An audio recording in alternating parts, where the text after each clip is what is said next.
অনুদান দিয়ে যাবো, যখন ছোট হোক না কেন। সুতরাং আপনারা আমার এই কথাকে মানবেন, আর এই মাসে বেশি বেশি আমল করবেন।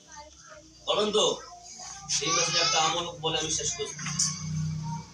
যে ব্যক্তি এই মাসে এই দোয়াটা পড়বে, লা ইলাহা ইল্লাল্লাহু ওয়া লা না'বুদু ইল্লা ইয়্যাহু মুখলিসিনা লাহুদ্দিন ওয়ালাউ কারিহাল কাফিরুন, এই দোয়া যে বেশি বেশি পড়বে, আল্লাহ পাক কিয়ামতের দিন যখন তাকে কবর থেকে তুলবেন, পূর্ণিমা চাঁদের মতো চেহারা কানা করে হাসরের ময়দানে উঠাবেন। বলেন সুবহানাল্লাহ। আর এই মাসের একটি রাত আছে নিসফে শাবান, আমরা যা বলি সবে বরাতে রাত, আসলে হাদিসে ওরা নিসফে শাবান মানে 14 দিন যাওয়ার পরে যে রাতটা আসে, ওই রাতটা হলো শাবানের 14তম দিবাগত রাত, মানে 15 শাবানের রাত। এই রাতে যে ব্যক্তি ইবাদত করবে, দিনের বেলা রোজা রাখবে, সে যদি কারো সঙ্গে শত্রুতা পোষণ না করে আর হিংসা শিরক না করে, এই দুইটি কাজ না করার কারণে আল্লাহ তার প্রতি কৃপা দৃষ্টি, রহমতের দৃষ্টি দেখাবে, জিন্দেগীর গুনাহগুলো মাফ করে দেবেন। সুবহানাল্লাহ। হাদিস। আর এই মাসের রাতের আমলগুলো এত ফজিলত, হযরত ঈসা আলাইহিস সালাম পাহাড়ে গমন করেছিলেন, জঙ্গলের ভিতরে একটি সাদা ধবধবে পাথর দেখে আশ্চর্য হয়ে গেলেন যে এত সুন্দর পাথর হতে পারে। তিনি ওই পাথরটা ঘড়ি করে দেখতেছিলেন। আল্লাহ পাকের নবী তো, আল্লাহ ওহী করলেন, বললেন, ঈসা, এই পাথর দেখি এত আশ্চর্য হয়ে গেলে,